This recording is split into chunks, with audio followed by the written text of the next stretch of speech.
will be my second and final video covering how to fight Szarekh with your mechanical raid team. And the reason I'm saying my final is because if you play your cards right, there are essentially only two situations you'll encounter in these fights that run differently. The first is that he comes down from his throne in the first round and takes whatever bait you leave for him, which is what happened in the first video, so in this one I'll be covering the other thing that happens, which is he stays on his throne and summons in the first round. Now, I won't be going too far into the details of anything I've already covered in the previous video, but there are some things specific to this one that I want to draw attention to, and some mistakes I made that I think are kind of useful to learn from. So I'll just get started. So, exact same starting positions for my characters as in the previous video, but there is an element of randomness involved in fighting this boss, as we will see. So there we go, he's summoned in the first turn. And I've got a bit of a problem, and that problem is this spore mine, because he can attack it from range here. If this death mark moves, he can attack it from where it currently is. He can attack it in melee from here, depending on how I move my characters around. He could essentially attack it from all different sorts of locations. Also, there's an excellent video on the behaviour of Szarekh by Nandi, who, well, if you're watching this video, I'm sure you've heard of him, and I would definitely recommend watching that video, and I'll link it in the description.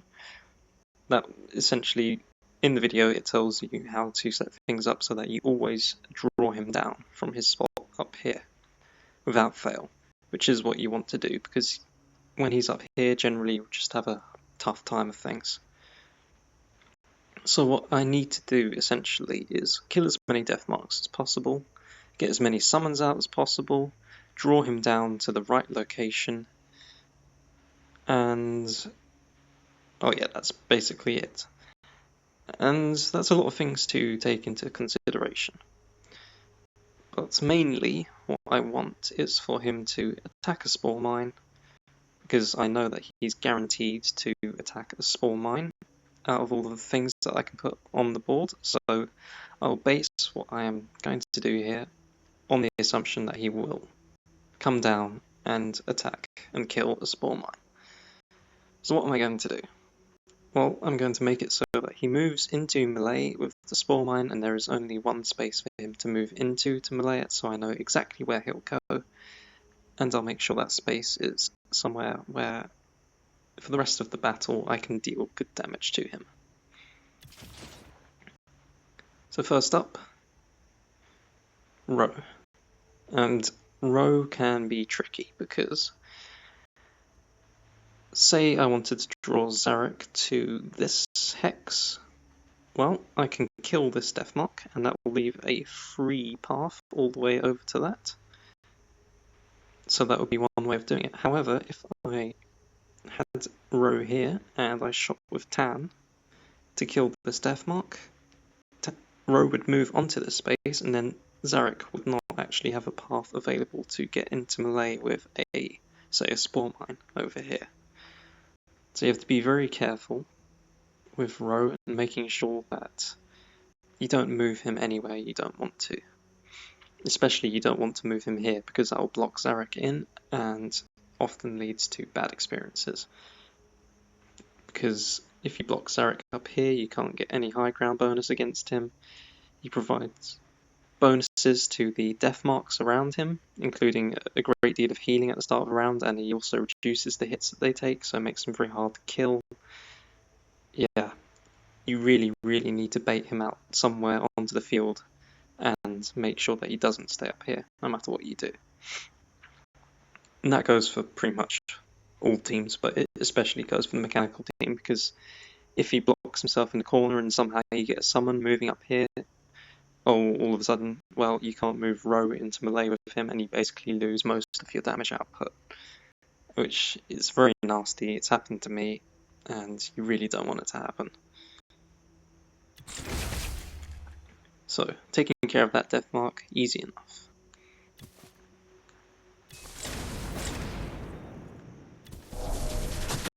And what I'll do here is, well, I shot the death mark with Shosil. Didn't really matter whether it was killed or not, because I was going to finish it off with Eldrion's melee anyway.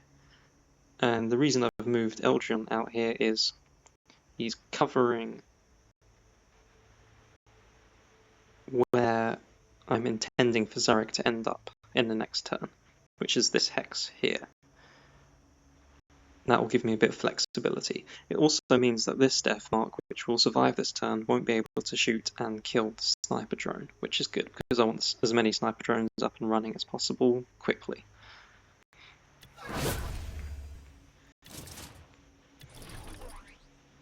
Now,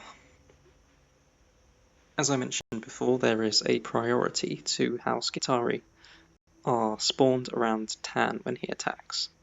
And that priority is, oh, a part of it, the part that's relevant here is he will spawn things onto high ground first, starting at a hex to his north and moving around in a clockwise manner.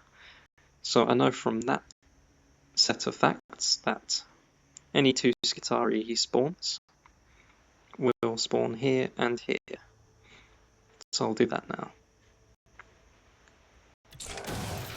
What I like to do in situations like this is when Tan has 2 targets, even if one of them is Szarekh, you know, the boss, and one of them is just a summon with not very much health, I always shoot with Tan first to weaken the target that I want him to kill, because then that will increase the probability, especially if they're 2 of the same target. Say there was another death mark here, and they both were at full health, so if I healed him with Tan, I couldn't accurately predict which of the 2 death marks he'd shoot. But if I shoot one with Tan first to injure it, and then heal him with Actus, I know in that situation that he will shoot at the weaker death mark.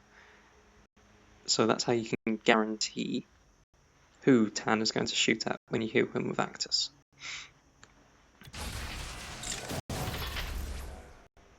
And that's everything essentially set up. Now all I have to do is put a spore mine here.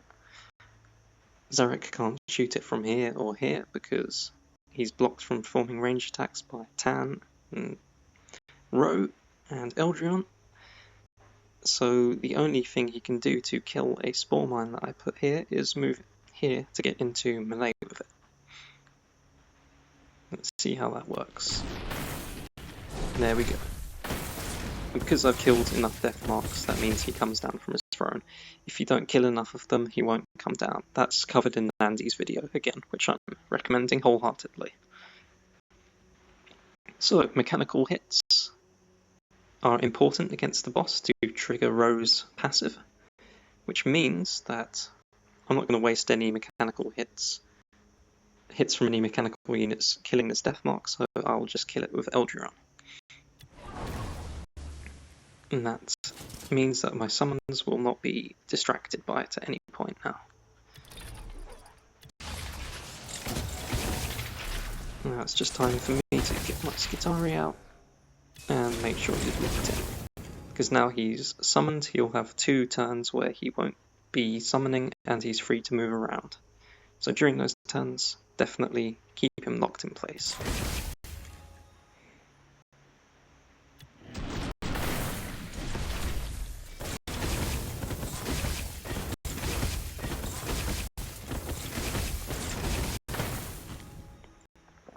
So, got one more Skitarii to spawn, and I see an opportunity here. And I make a mistake as well.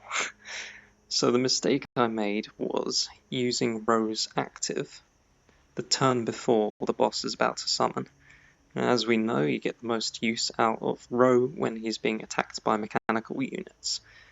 And because he's summoning on the next turn, all of my summons will be running about all over the place, shooting at death marks and not shooting at Szarekh, which means I'm essentially missing out on a lot of potential damage that I could have got from using his active if I had used it in the next round rather than this round. But anyway, enough about that.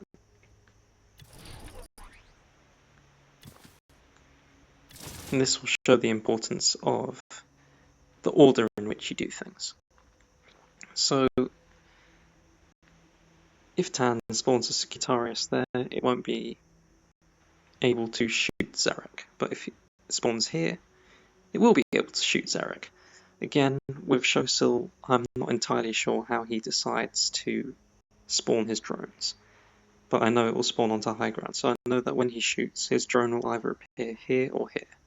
So what I'm going to do is heal Tan with Actus to make him shoot, because I know the Skitaris will spawn to his north. Like so. Now, Shosil only has one high ground hex next to him. So I'll shoot with him. And that gets the sniper drone where I want. And now I can switch over to Conqueror mode with Tan and get 5 extra attacks off by using it. And I think the reason I used Rogue active when I shouldn't have was I got a bit too excited thinking about how amazing it was going to be, because this is the first time I've ever got 5 summons to shoot in a single turn using Tan's ability. I think I got a little bit too excited about it. So, don't let yourself get emotional, is the upshot of that. Now here, when I moved Eldron, I thought I was being really clever, because, as I previously mentioned, when Szarekh summons his death marks in, they will spawn in hexes 2 spaces away from the place where Eldron is currently standing, as well as here, here, and here. So by moving Eldron up here, I have Szarekh covered by Doom, and I also have 8 hexes where death marks can potentially spawn in, covered by Doom. And as extra insurance, I put a spore mine on one of these 2 hexes. I can't remember which one. So 10 hexes in total that Szarekh can summon into, and 8 of them are in Doom range.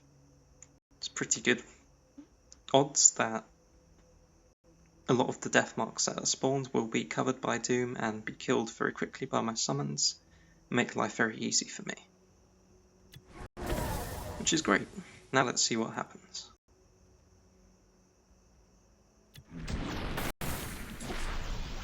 Well, looks like I wasn't very lucky there, and the 2 spaces that weren't covered by Doom both had death marks spawned into them, which means that my summons ended up being very, very distracted and sort of running all over the place, and now Rose active really didn't get very much good use out at all, which is why I should have activated it in this round after I've done this. So in this round it's a simple case of killing the last death mark. Now I can, if I had Rose active still available, I would activate it now, and then I would start blasting with Tan. Get these few extra hits in. A few more after healing with Actus. Obviously I want to now keep him locked in place with Fireballs active as well. So I'll do that. And now his active has run out. And if I had his active available now, just look at all of the extra damage he would have got from all of those activations of his passive. But alas, I sort of wasted it. So now I've moved Ro so that I can move Actus to where he can heal Tan, and I can move Tan into a position where he can activate 3 summons. And now he can shoot twice and get 6 activations of his Conqueror mode. Again, this would have been a lot better if I'd saved my active for the previous round and then going into this one. So as it stands, I end up doing around 100,000 damage less than I did in my other battle. Which, I mean, the total damage dealt still wasn't bad by any means, but it could have been better. And aside from that, I don't think I really have any more to add to this replay, so I will end it here.